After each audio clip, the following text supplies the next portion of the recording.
তৃণমূল কংগ্রেসের সর্বভারতীয় সাধারণ সম্পাদক এবং সাংসদ অভিষেক বন্দ্যোপাধ্যায়কে যেভাবে সোনারপুরে সংগঠিত, পরিকল্পিত এবং চক্রান্তমূলক হামলার মুখে পড়তে হলো তা অত্যন্ত নিন্দনীয়।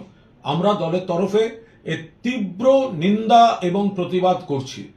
কোথায় ছিল পুলিশ, কোথায় ছিল প্রশাসন যখন তিনি যাচ্ছেন? একজন সাংসদ আগাম জানিয়ে দিয়ে কার উপর হামলা হচ্ছে?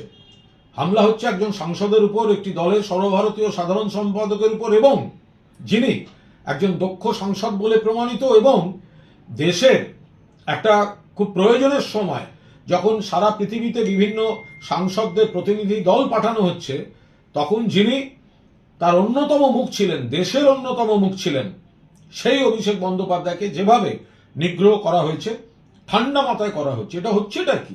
তাহলে পুলিশ কি করছিল? কেন্দ্রীয় বাহিনী কি করছিল? একে তো ওখানে পোস্টপোল ভায়োলেন্স দেখতে যাওয়ার সময় তৃণমূল কংগ্রেস নেতৃত্ব তারা যদি কোনো ঘোষিত কর্মসূচি দেন, সঙ্গে সঙ্গে সেখানে একটা জমায়েত করে রাখা হবে এবং তাদের আক্রমণ করা হবে, কুৎসিত আচরণ করা হবে, সেটা ফেসবুকে ভাইরাল করা হবে। এটা তো একটা অত্যন্ত গণতন্ত্র বিরোধী, ফ্যাসিবাদী, স্বৈরাচারী শক্তির একটা গভীর ষড়যন্ত্রমূলক প্রক্রিয়ার মধ্যে চলে যাচ্ছে। রাজীব গান্ধী প্রয়াত, তাকে যেরকম সরকার পরিবর্তনের পর তার নিরাপত্তা তুলে নেওয়া হয়েছিল, কমিয়ে দেওয়া হয়েছিল, এবং তারপরে জনগণের মধ্যে ঢোকার পর কি সর্বনাশ হয়েছিল সেটা আমরা সবাই জানি। আবার যদি উল্টো দিক দেখি, তাহলে আমরা দেখব যে মমতা বন্দ্যোপাধ্যায়ের উপর বারবার যখন হামলা হয়েছে, 1990 সালের 16ই অগস্ট যখন প্রাণঘাতী হামলা হয়েছে হাজরা মোড়ে, তারপরে ওই হামলা থেকে কি করে মমতা বন্দ্যোপাধ্যায় আরো দুর্জয় জননেত্রী হয়ে উঠেছেন।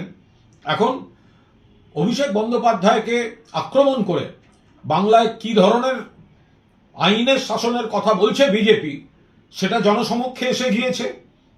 পাশাপাশি আমরা আশাবাদী যে এতদিন যাকে শুধুমাত্র মমতা বন্দ্যোপাধ্যায়ের ভাইপো বলে তকমা দেওয়া হতো, আজ তাকে আক্রমণ করে তার পুনর্জন্ম দিল ভারতীয় জনতা পার্টি।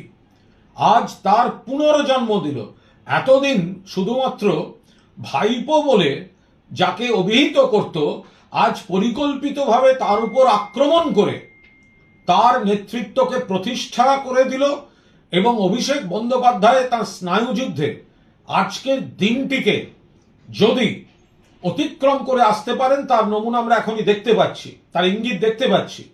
তাহলে আজ থেকে অভিষেক বন্দ্যোপাধ্যায়ের এবং তৃণমূল কংগ্রেসের আর একটা নতুন অধ্যায়ের শুরু হলো। আমরা তৃণমূল কংগ্রেসের যারা সৈনিক তারা এই বিশ্বাস রাখছি, একদিকে বিজেপির এই ভয়ঙ্কর আক্রমণের তীব্র নিন্দা, অন্যদিকে এই হামলার পরেও অভিষেক বন্দ্যোপাধ্যায় যেভাবে তার মানসিকতা দেখিয়েছেন, সারা দেশের সামনে যেভাবে বিজেপির এই হামলার চক্রান্তমূলক আচরণের মুখোশ খুলে গিয়েছে, এখান থেকে যদি মমতা বন্দ্যোপাধ্যায়ের নেতৃত্বে তৃণমূল কংগ্রেসকে নতুন করে প্রতিষ্ঠা করার লড়াইতে অভিষেক বন্দ্যোপাধ্যায়কে এক নতুন চেহারায় দেখা যায়, সেই আশা তৃণমূল কংগ্রেসের তরফ থেকে থাকছে।